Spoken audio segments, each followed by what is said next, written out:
ازيكم عاملين ايه؟ طيب النهارده هكلمكم عن تحليل ماتش الاهلي وانتر ميامي. وليه الاهلي كان متفوق الشوط الاول وليه الاهلي كان وحش جدا الشوط الثاني. وايه الاسباب اللي خلتنا نبقى بالمنظر ده. طيب مبدئيا كده الاهلي بدأ بطريقة 4-3-2. 4 ورا بيبدأ كوكا، ياسر ابراهيم، اشرف داري، محمد هاني، حمدي فتحي، مروان عطية، إمام عاشور، محمد علي بن رمضان، وسام وتريزيجيه. لعبنا أول حاجة. احنا لعبنا بالمنظر ده ليه؟ عشان الخطة دي واضح ان ريبيرو كان مذاكر انتر ميامي كويس، بس كان في مشكله ان هو مش مذاكر الاهلي كويس. انا بالنسبه لي اصلا في غلطات في التشكيل، ده وجهه نظر ممكن في ناس تختلف معاها وفي ناس تتفق معاها. انا بالنسبه لي اصلا وجود ثنائيه اشرف داري وياسر ابراهيم دي بالنسبه لي لا فيها مشكله كبيره جدا. بالنسبه لي كوكا باك شمال برضو بالنسبه لي فيها مشكله، لان هو كوكا مش 100 دفاعيا وزيرو هجوميا، فدي القصه في التشكيل. يعني دي كانت اغرب حاجات، علامات بالنسبه لي، علامات استفهام في التشكيل.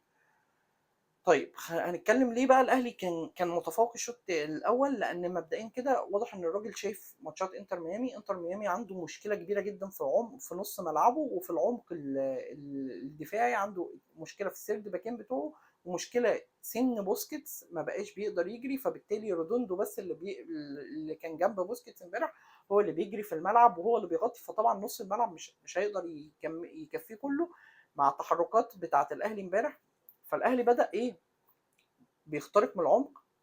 طيب خلاص، انا مش عايز وينجات، انا هلعب بس من الناحيه الشمال.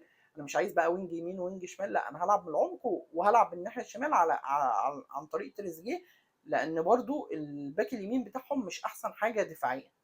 فاللي حصل ان احنا ضغطنا ضغط عالي وقفلنا الملعب، ضيقنا المساحات على الاخر.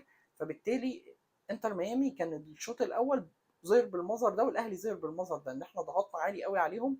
وبدليل ان اللعيبه كانت مش شايف في نص الشوط، في اول الشوط الثاني ونص الشوط الثاني كانت بدنيا ابتدت تقع لعيبه الاهلي من كتر الضغط العالي اللي احنا كنا بنضغطه عليهم.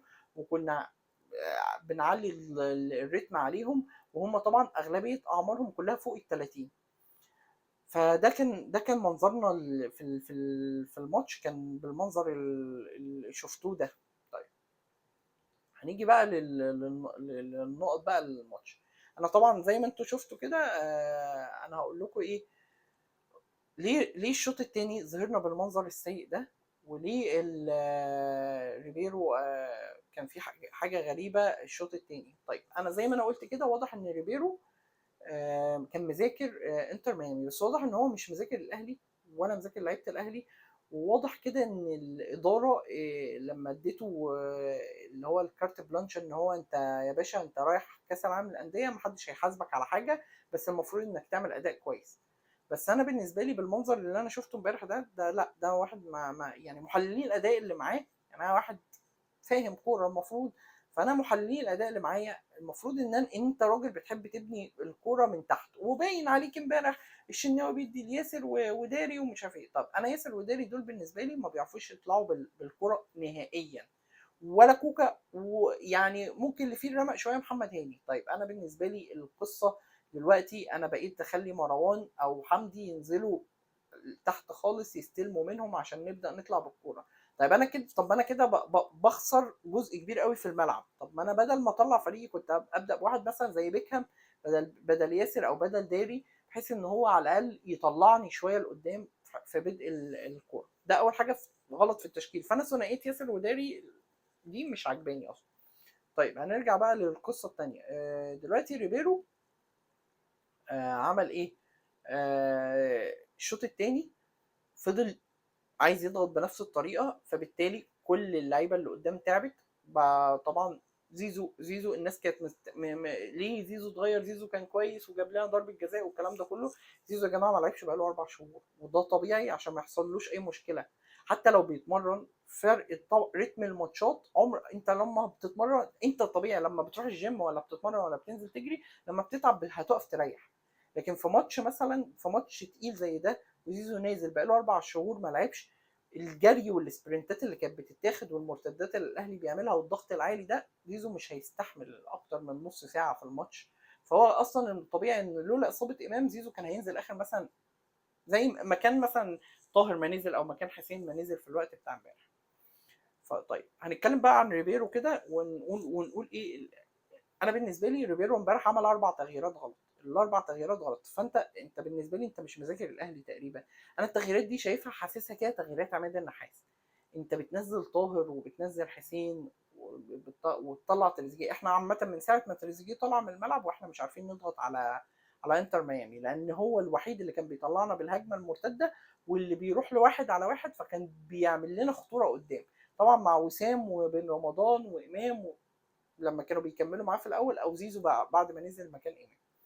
فدلوقتي انا بالنسبه لي المنظر اللي نزل بقى طاهر وحسين وقفشه، حسيت ان انا رجعت للدوري المصري. فبالتالي انتر ميامي مسك الكوره، انتر ميامي ضغط على الاهلي، الفرقه بدنيا اصلا كانت ابتدت تنهار.